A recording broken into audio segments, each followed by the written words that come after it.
The US middle class is under a lot of strain as a result of the absurdly high cost of living. Even individuals who once led luxurious lives are now having financial difficulties. The effects of our leaders' careless decisions are currently cutting through every aspect of our society, and everyone is suffering as a result. Welcome to 360 Economist. Leave a thumbs up and hit the notification bell for more financial instability content. The majority of the US population is currently suffering as a result of rising living costs to previously unheard of levels, as analysts at Forbes reported earlier this week.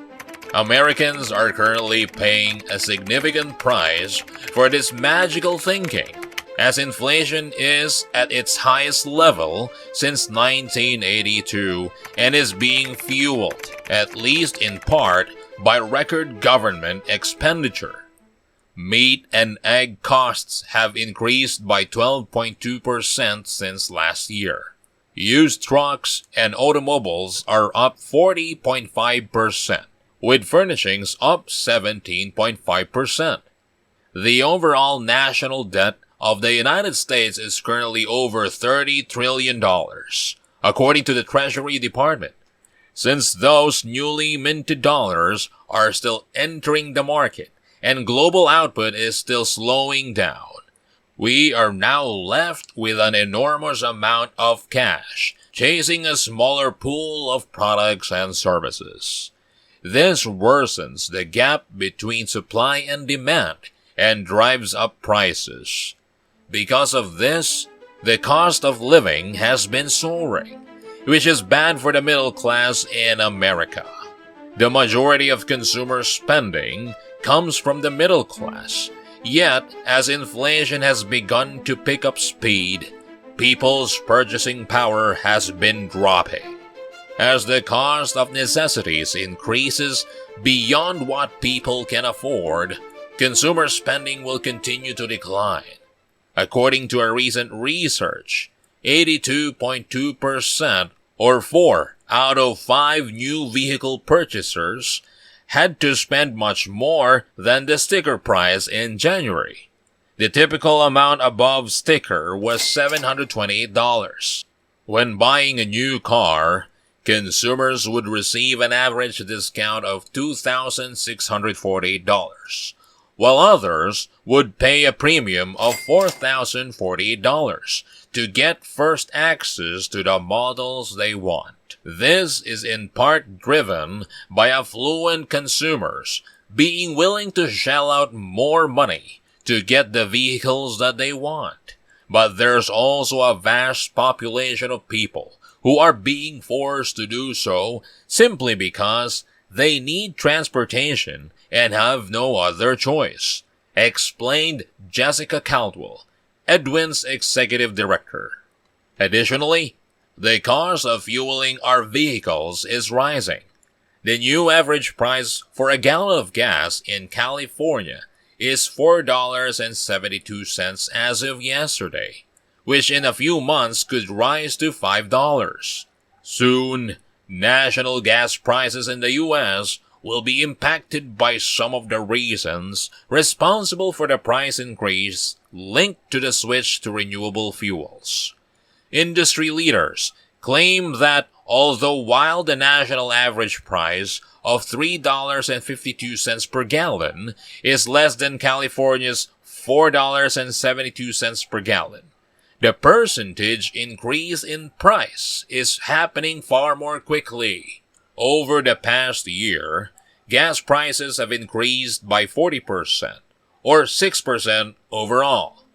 Energy Word creator Dan Dicker recently cautioned drivers to prepare for another increase in gas costs in an interview.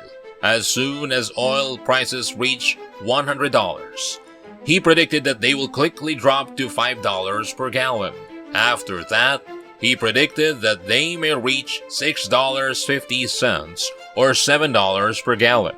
He added that he was unsure of where we would be at that point.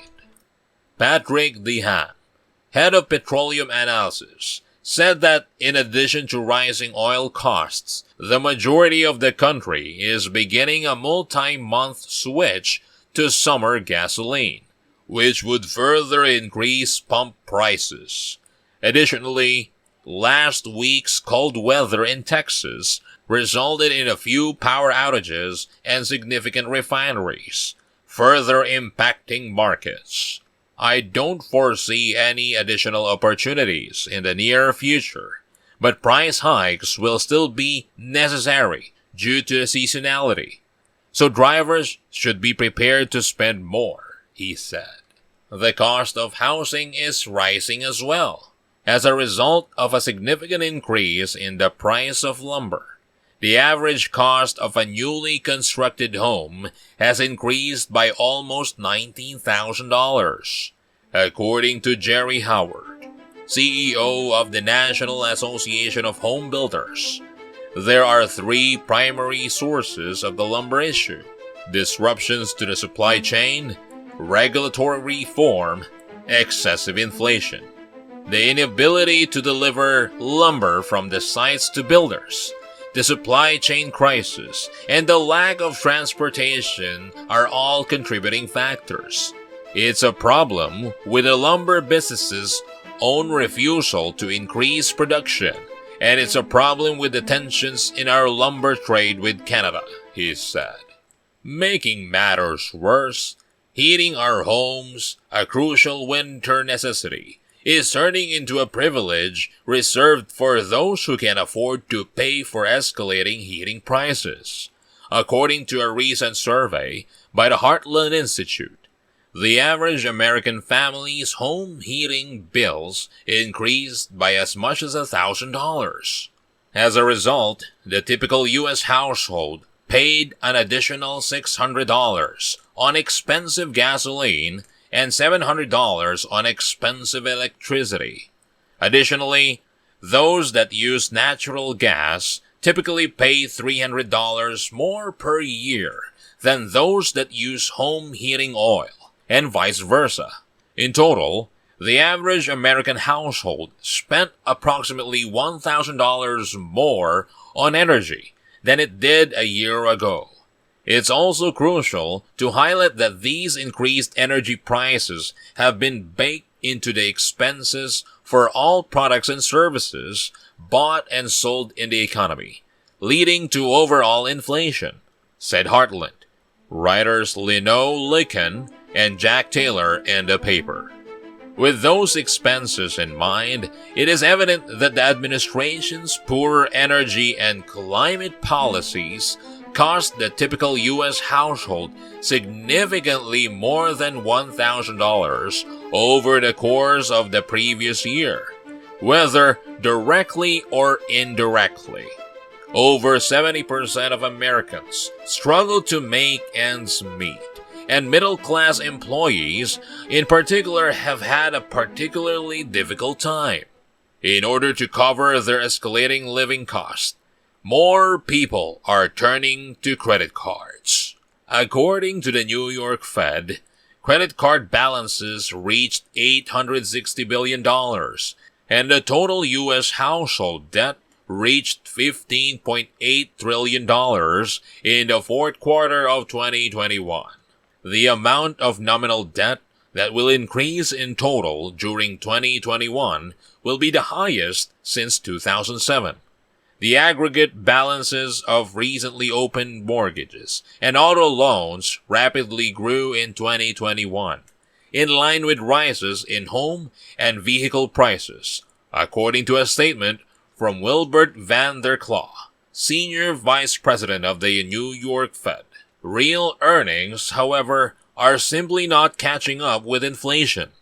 People consequently have less money available for spending after paying their regular expenditures, which leads to their accruing additional credit card debt.